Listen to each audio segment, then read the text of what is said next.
Okay, Howie, Andy, Nick, thanks for taking the time to do this today. We'll get started with Dave Zangaro and then Jimmy Kemsky. Okay, good morning, guys. Good morning. Obviously, good morning. A new coaching staff for you, Howie and Andy. What are some specific differences as you scout for Nick's offense and for John Gannon's defense in terms of the players you're looking for? First of all, the draft process has been great between the scouts, the coaches, all the personnel that have been in the building, and just wanted to thank everyone who's involved. It's really a total group effort inside the building to get this going for next week, and we're really excited about that. Andy, why don't you talk specifically about the question? Sure. When Coach Sirianni got here with his staff, we got together with our scouts on a Zoom call, and they went over and laid out with great clarity, their offense, their defense, what they're about, and we got everybody in sync and it got everybody on the same page. And a lot of the work we did in the fall, we're bringing it over, and there's some carryover on defense, but there's also some nuances. And the main thing is just getting on the same page. And I think we did that. And we had an excellent week of meetings last week where you saw the chemistry between the coaching staff and the scouts develop and really evolve. And I think we're building on that. And I think what's even more exciting is that we're going to get all our scouts in here next week in person. And, we're going to, that connection and that chemistry is going to continue to build. And, it comes back to know what you're looking at and know what you're looking for. And, Coach Sirianni, Coach Gannon, Coach Dyke, and their staff, they did a really good job of laying that out for us with clarity. Okay, Jimmy Kemsky and then Paul Domowitch. All right, so I have a three-part question in regard to the guard position. I'll ask all three, and then you can answer in whatever order you prefer. So do you view Rashawn Slater and Elijah Vera Tucker as tackles or guards at the next level? Number two, if you view either of those guys as guards, would they be legitimate options for you in the first round, even if there isn't an obvious starting spot sort of waiting for them on day one? And then thirdly, do you view Isaac Seumalo as, still as possible heir apparent to Jason Kelce at center? And how do you factor in his versatility when you make draft decisions? Well, I'll answer the third part, and then Andy, I'll hand off 1 and 2 to you if that works.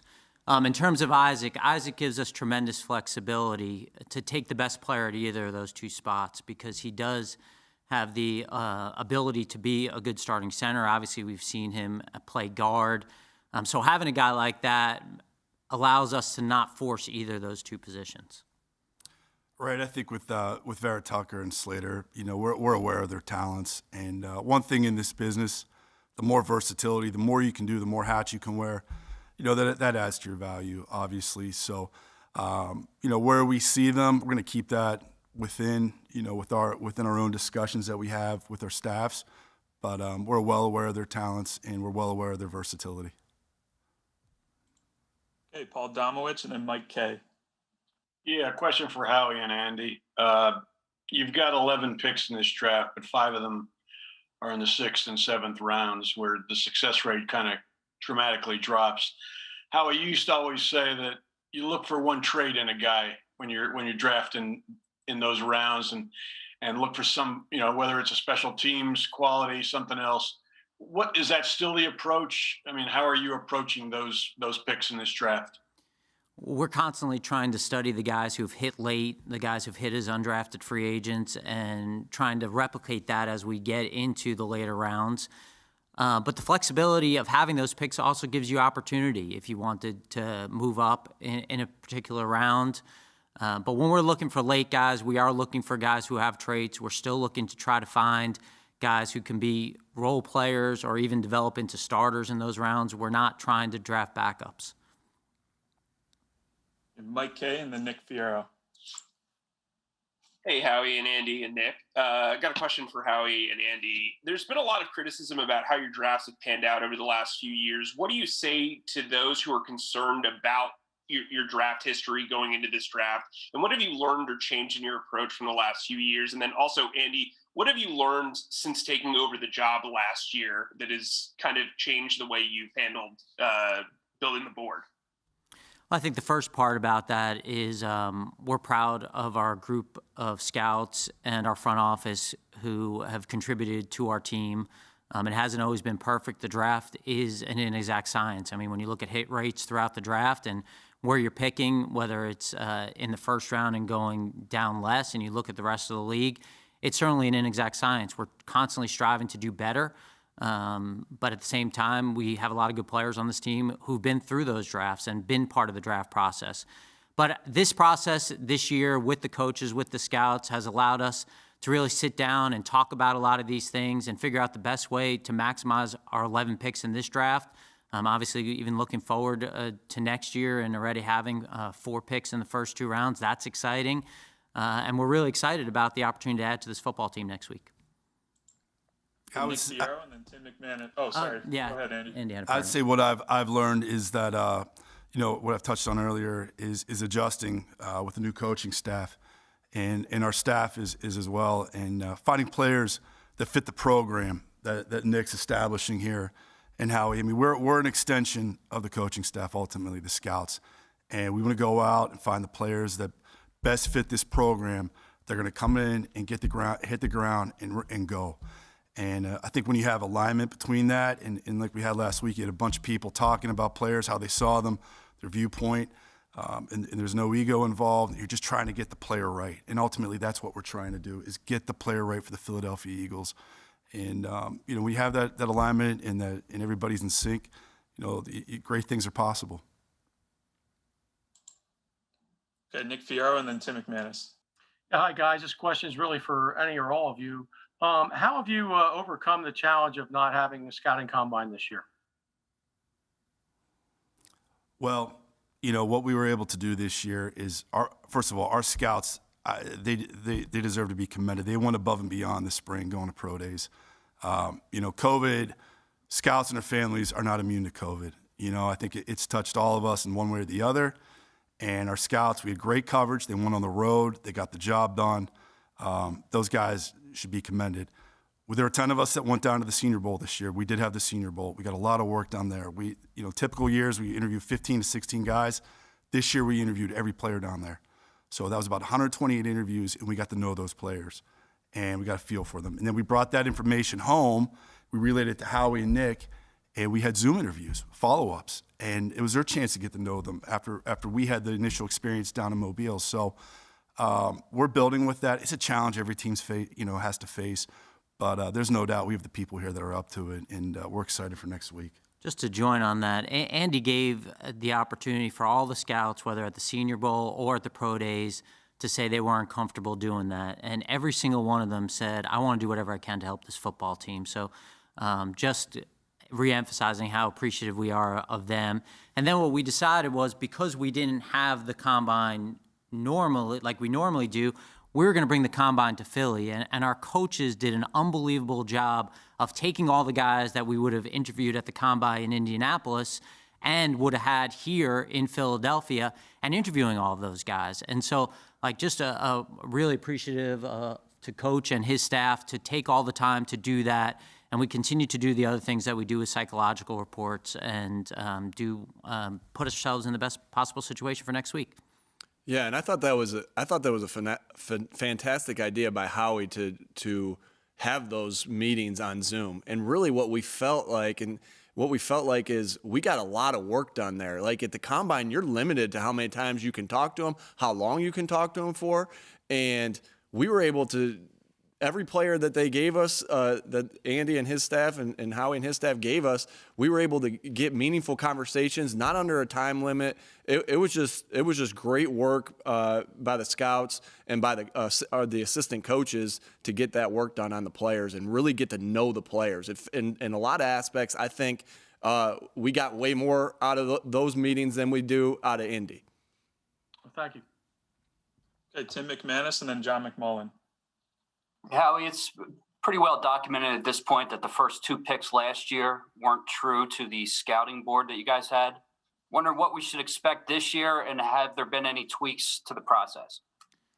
I think when you talk about how you arrive at a final grade, like you're trying to get obviously what the guys who've been on the road and done all the work done, and also get, like what Andy talked about, the perspective of the fit and the vision from the coaching staff. Because at the end of the day, when they're on the field, they're the coaches, and the vision has to fit what they're looking for at each position. And so for us, going through that last week and being able to do that, and having these guys in person next week, which we haven't had the scouts in the building since last February. Last February. I think that it's been a really good process. We're really excited about the conversations that we've had, the difficult conversations that we've had, and having open dialogue about some of the disagreements and how the fit is. And after that, we get back together and we talk about where those guys go on our board. So I think we're all on the same page here. We're all really excited for the opportunity next week. Good. John McMullen and then Jeff McClain. Hey, Howie, to kind of follow up on that, the fact that you guys weren't able to get together last year because of the pandemic, do you think that affected the collaborative process? And also, Nick, just the second part of this is your sort of first time as a head coach. You've obviously been through this process before with other organizations, but how has things changed for you? Yeah, we learned a lot about the process last year. Obviously unique the first time that we're doing all of these on Zoom, and there are a lot of lessons learned. And I think where we are right now is just excited about the teamwork that we had throughout this process with the coaches, with the scouts, with our front office, and move for there to make sure that we have a tremendous draft this year. You know, the book hasn't been written on last year's draft either. So excited for those guys to get with Coach and his staff. Yeah, as far as being able to watch the entire draft class, that's the biggest difference, obviously, for me. You know, last year and the previous years, as a position coach or as a coordinator, obviously I was spending most of my time on the offensive side. And you know what was really great for me is when I was watching these defensive players, it kind of, for me, it was giving the perspective of an offensive coach on what I thought of the defensive player. And that's really what Howie had asked me to do when I was looking at defensive players. Hey, as an offensive coach, how would you game plan against this guy? Because I'm not trying to be an expert on something that I'm not. And so, but I spent a lot of time watching defensive ends. I spent a lot of time watching corners in my career as a coach. So it was more about like, hey, here's how we would game plan against them. And as a result, I think that gave an opening, you know, it kind of opened Jonathan's eyes about what I was seeing and how I would attack these players. And as a result of that, I actually got an idea of what I felt about offensive players, even a bigger view of what I had of thoughts of offensive players. Like as I'm watching corners, receivers are sticking out or not sticking out. All right, as I'm watching offensive linemen, all right, as I'm watching defensive ends, O-linemen are sticking out or not sticking out. So, right, I love the process of being able to watch everybody shoot. I wish I had been doing that for a long time as an offensive coach, because it really did help me not only give the perspective to the defense, but also of what I thought further on the offensive players.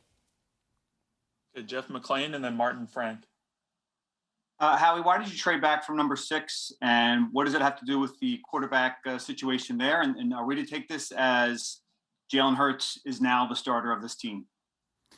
Well, the reason we traded back from 6 to 12 was because flexibility creates opportunity. And for us, having an extra first-round pick, when you go back and look at things that are hard to acquire, that's one of the hardest things to acquire is a team's first-round pick in the following year and to move back 6 spots.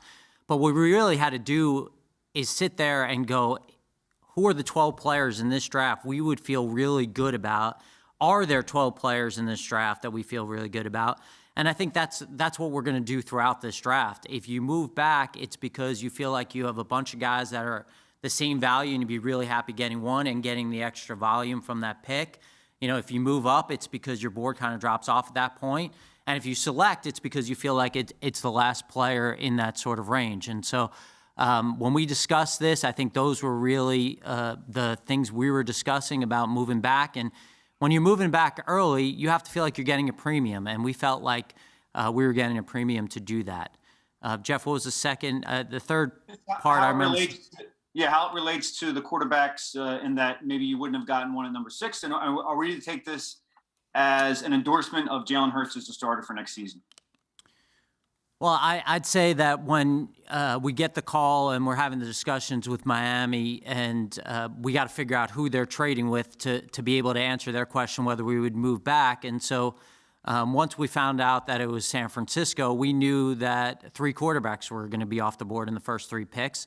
So it allowed us even to lock in even more on who the guys would be that would be available at 12. Like we talked about when we had our last media opportunity, we're going to evaluate every player, and nothing is off the table. Okay, Martin, Frank. I'm sorry, and Hurts, though. We didn't get an answer on Hurts. Or Nick, maybe Nick can answer that.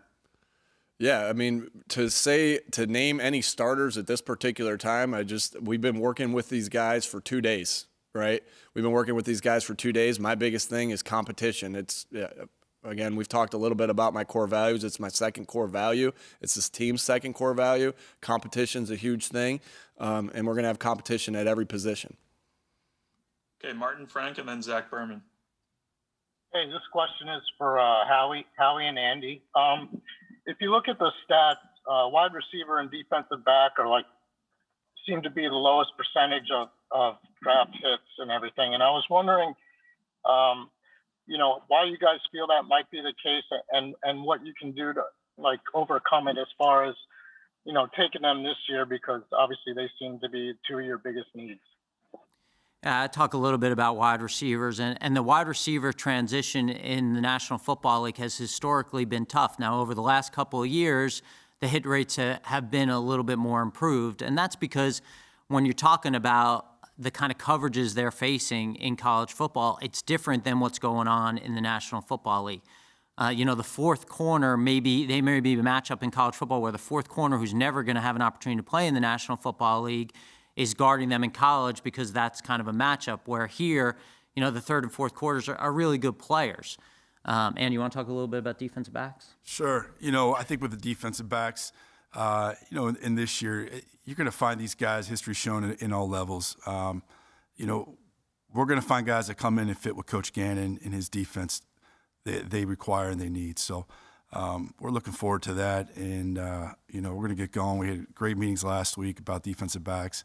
And, we got an opportunity with 11 picks, to hit on a couple guys next week. So we're looking forward to that. And, we'll get going here soon. Okay, Zach Berman and then John Clark.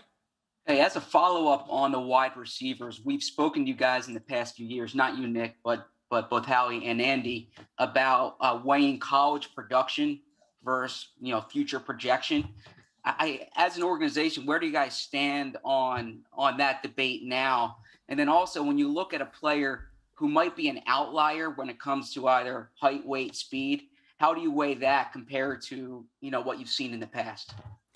I think the first part is good players come in all shapes and sizes, and so we're not going to discriminate based on any of those things. Coach, you want to talk a little bit about receivers?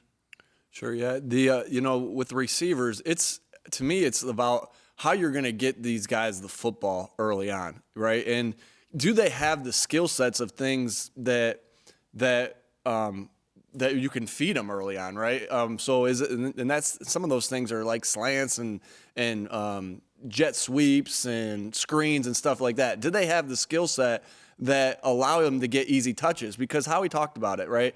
The college football and pro football, completely different things for that receiver out there. When it's out there on the island, right? Those guys that they might not even throw at, right? A lot of colleges are saying, oh, that guy's a second-round pick. I ain't even throwing at him. I'll go over to the other side, right? Because this guy over here, he's not going to get drafted, right?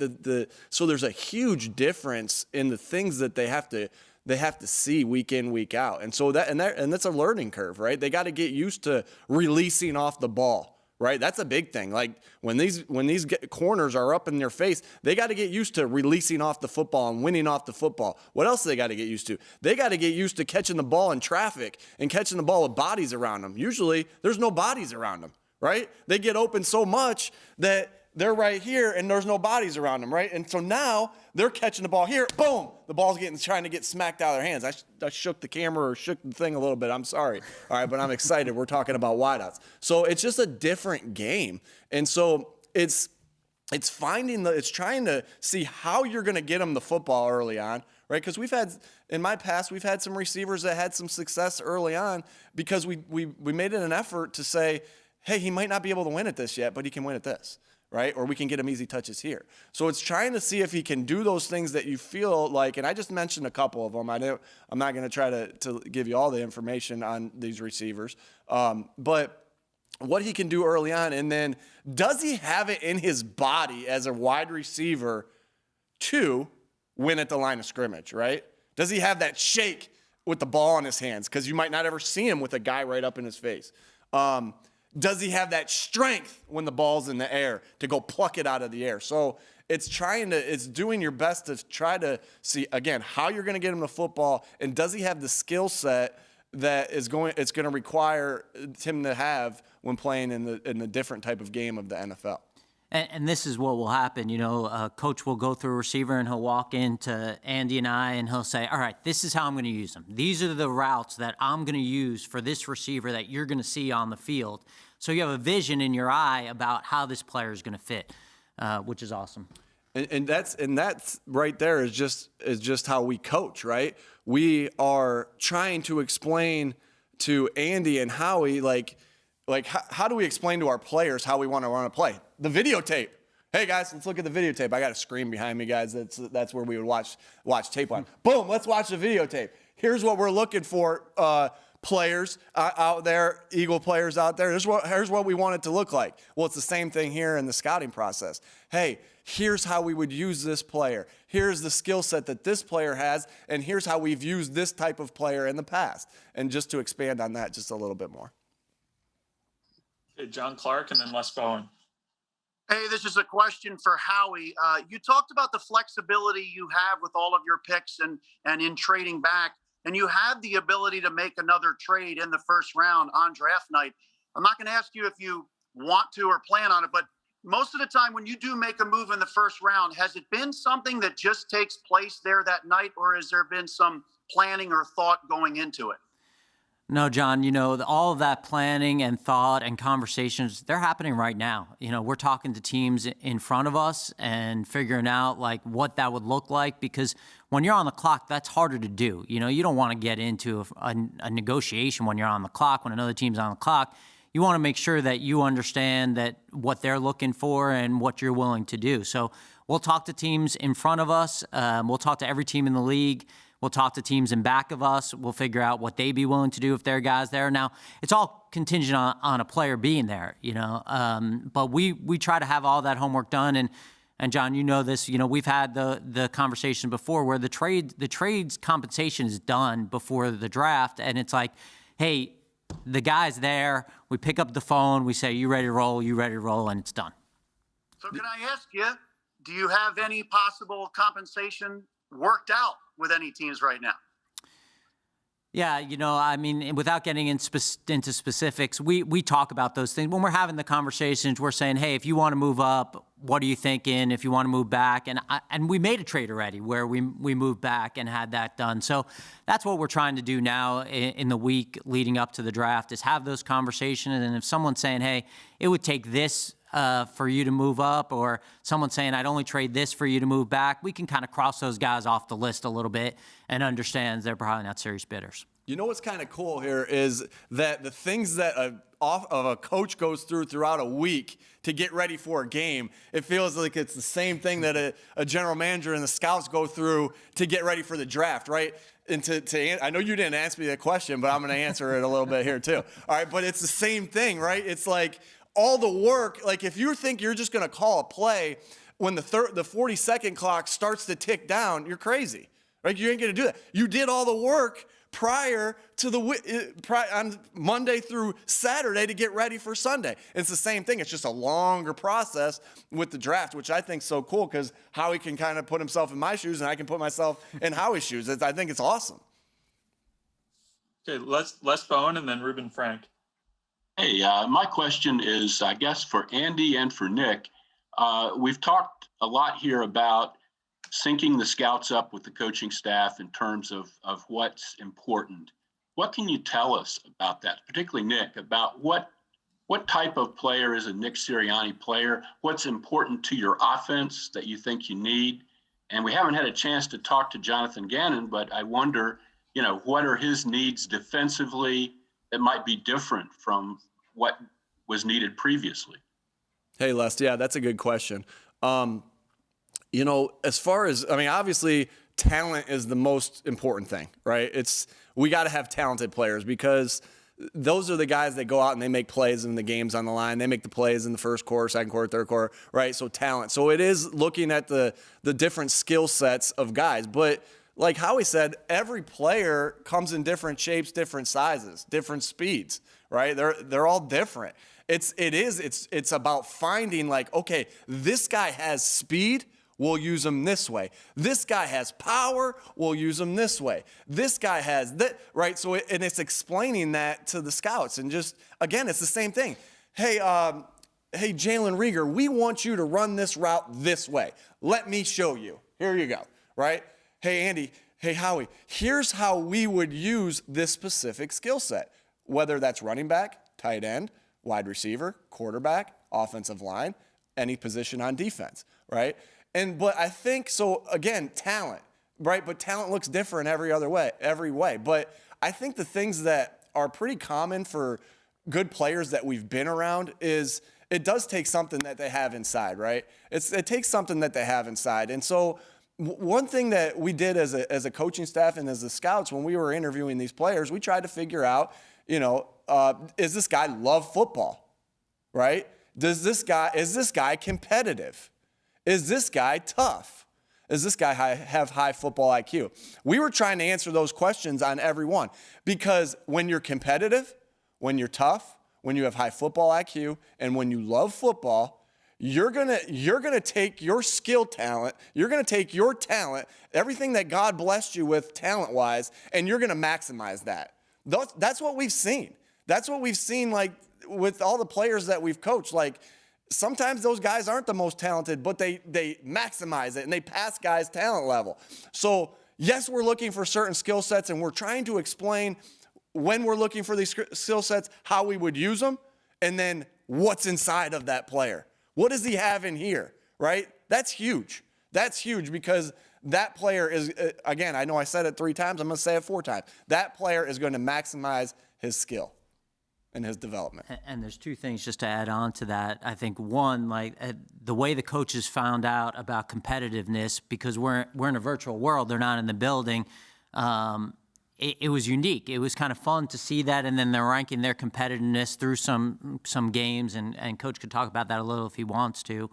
And then I think the second part is, too, when they tell us how they're using guys, it allows us to think about the value, about is this guy going to play 3 downs? Is this guy a role player?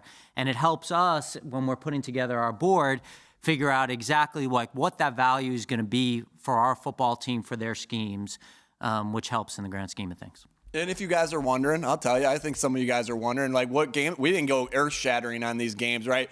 I played a couple of them at rock, paper, scissors, right? That was as easy as that. Rock, paper, scissors. Let's see how competitive you are. I'm competitive. I'm going to be talking trash to them. Did you talk trash back to me, right? Jeopardy. There's different ways to do it. It looks a lot of different ways. But our coaches got so creative with this, like Jeff Stoutland, Brian Johnson, like they did just such, Aaron Moorhead. They all did a great job, right? Tracy Rocker, Jeremiah Washburn, they all did a great job of just figuring out how to compete, because everyone's compete looks a little different. Like if I get up there, I play them rock, paper, scissors. They got a little more creative than I did at times. So it was awesome though, because it did anything you compete at. When you compete with somebody that's competitive, they're going to go at you no matter what game you're playing. Last week, you can play rock, paper, scissors when we get in person together. All right. That would be great. Okay. Reuben Frank and then Chris Franklin. Hey, guys. A question for Nick specifically. A lot of the young players last year talked a lot about how much they missed not having OTAs and how much of a setback it was. For you, how big a blow is it not having OTAs? especially with these young guys who need to learn new offense, new defense, new schemes? Yeah, I think that one thing that you're happy with is that everyone's in the same boat, right? And that of course I would love to let the players be on the field with us. Of course, like the more I can be around the players, Zoom, in person, the better, right? And especially, when you get them on the field and you're able to teach techniques. But what I don't want to reference Indy too much, but we really got a good, like last year in Indianapolis, we figured out ways, right? We figured out ways to maximize the online or the Zoom portion of it, right? We maximize, and I know we did a great job of it. Like we figured out what we were given a situation and we had to adapt. That sounds a lot like football. Hey, we thought they were going to play cover 3. Oh, they're playing cover 2. Adapt or get passed up, right? Oh, we thought they were bringing this slot nickel pressure. Well, they brought the strong safety pressure the other way. Adapt or get whooped, right? So, and a tribute to Frank, he kind of got us going on that. Hey, figure out how we're going to maximize the learning of. Last year in Indy, we had a new quarterback. We were kind of in a similar spot. We had to maximize the things that we had to do, right, to do as much as we could to get everything we could out of them. And what is that? Without giving everything away, I mean, I'll give you a couple things, but it was making sure that the meetings were interactive because, right, we're in Zoom. I'm sure not every one of you, we're in Zoom right now. I'm sure not every one of you is listening intently because there's other things going around in your basements or in your house or in your car or wherever you are, right? And so we got to make those interactive. So when I call, hey, Les, I call on you, right? You got to answer, right? And so it's just trying to find interactive ways to do things. There's a lot of different things. We have a creative group of guys. It's, we kind of came up and we said, and we had a staff meeting, and we said, hey, here's what we did in Indy and how we maximized how we were going to learn in the Zoom meetings. What else have you done? Denard, what did you do in New York, right? Jonathan, what did you do on the defensive side of the ball? I wasn't over there, right? So, and you do things just like we do with the draft, right? You do it together to figure out how you're going to get the most out of the players. Okay, Chris Franklin and then Elliott Shore-Parks. Hey, this question is more for Howie and Nick. When you look at the way the wide receiver room is currently comprised, I mean, you guys don't have that many bigger wide receivers right now. Are you guys going to place an emphasis on potentially getting, like, say, a true X receiver in this draft as opposed to, say, or potentially looking at, say, another, like, Z-type guy? Coach, let me answer. Yeah, I think, again, these guys come in different shapes and sizes. What does an X receiver look like? Well, I've had different X's. I've had T.Y. Hilton, who was 5'9", 180 pounds. He played X for us. I've had Dwayne Bowe, who was 6'2", 220 pounds. He played X for us. I had Keenan Allen, who was 6'3", 200. And all these guys that I'm saying, T.Y. was fast. Keenan was quick, not fast. Dwayne Bowe was powerful. They all played different. So it's just a matter of, can that guy do what you want that person to do on that outside? Can he? And really, when you say X, it's can he win one-on-one matchups consistently, right? So it's just who can do that? Who can win the one-on-one matchup consistently so the quarterback can take the ball, go 1, 2, 3, 4, 5, hitch throw, ball's out. Everybody's better in front of him because of it. He's better because it's just one-on-one out there. And that guy looks different all across the league, It looks different across the league, right? Antonio Brown's been that X. Julio Jones been that X. Odell Beckham's been that X. All these guys come in different shapes and sizes. Can you do what I just said? Can you win consistently one-on-one? Okay, we have time for 2 more here, so we'll end it with Elliott Shore-Parks and then Ed Kratz. This question's for Howie. Howie, there's been a lot of talk this offseason about Jeffrey Lurie's involvement in the draft process. I was wondering if you could walk us through maybe how involved he is, and then during the actual draft, how heavy is his voice in making the final selection? Well, I think that Jeffrey's involvement is very similar. It's the same as it's always been. He's there to make sure that he's looking through our process, and if he's had any questions about why we're doing things, we're going to go and have those discussions about why the process looks like it does, why our draft board, just based on the descriptions that the coaches and the scouts are giving of this player. He's taking notes on those. Those aren't his evaluations. Those are based on the coaches and scouts and making sure they fit in terms of what he's looking for from that value of that spot. If we're talking about a guy in the first round and we're talking about him as a role player, he may stand up and say, wait a minute, is that really what we're looking for a first round pick? He's not saying this is my opinion, this guy's a role player or not. In terms of his role in the draft room, the draft room, 90% of the time, the work's done. It's all done, and you're just picking them off based on where it is. Now, you may get in a situation where you have a couple of guys and that you're trying to decide based on them having the same grade. In terms of what his role is, again, he's listening to the conversations that we're having on there, and if he hears something that doesn't really make sense based on some of the meetings we're having, he may say, hey, I remember in that meeting, Jonathan Gannon felt like this wasn't a guy who really fit his system. I'm making something up. He may jump in like that, but he's not jumping in terms of saying hey, I had this guy higher, so let's go and select that guy. Does that make sense, Elliot? Yep. Yeah, I appreciate it. Thank you. Okay, we'll close it here with Ed Kratz. Hey guys, Howie, I had a question. A lot's been made about the Eagles not taking a player from the University of Alabama since 2002 when Freddie Millens came. First, why is that, do you think? And then when you look at some of the decisions you make, do you factor in a school's program or its coaching staff? And then also for Andy, this isn't a very defensive, a very strong group of defensive linemen apparently, not very deep. What's your take on it, Andy? Thank you. Yeah, I'd like to joke and say it's something about being a Florida grad with Alabama, but the reality is my wife's family's from Mobile and they're Alabama fans. So, I think we look at Alabama as a program that's incredibly well run. The NFL players that come out of there are ready to play and ready to go. And I know there's a lot of guys on our draft board that at the University of Alabama, not only in this draft, but in a lot of other drafts. So tremendous respect for Coach Saban and what they've done there. And we would be excited to have players from the University of Alabama.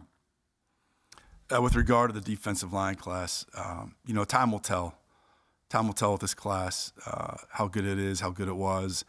And I know this, just the history of the draft. You can find defensive linemen on all different levels. We've got Arthur Jones and Pernell McPhee at the Ravens in day 3, and those guys were instrumental in helping us win a Super Bowl in 2012. So they'll be there, and we vetted these guys. We know these guys. Spent a lot of time with them. Coach Washburn, Coach Rocker have done an unbelievable job interviewing them and evaluating them, and we've had great discussions. So, time will tell with this class what it is, and we'll see where the players are and what they turn into. Okay, Howie, Andy, Nick, thank you for your time today. Thank you, everyone. Thank you, guys. Thanks, everybody. Thank you. See you next week.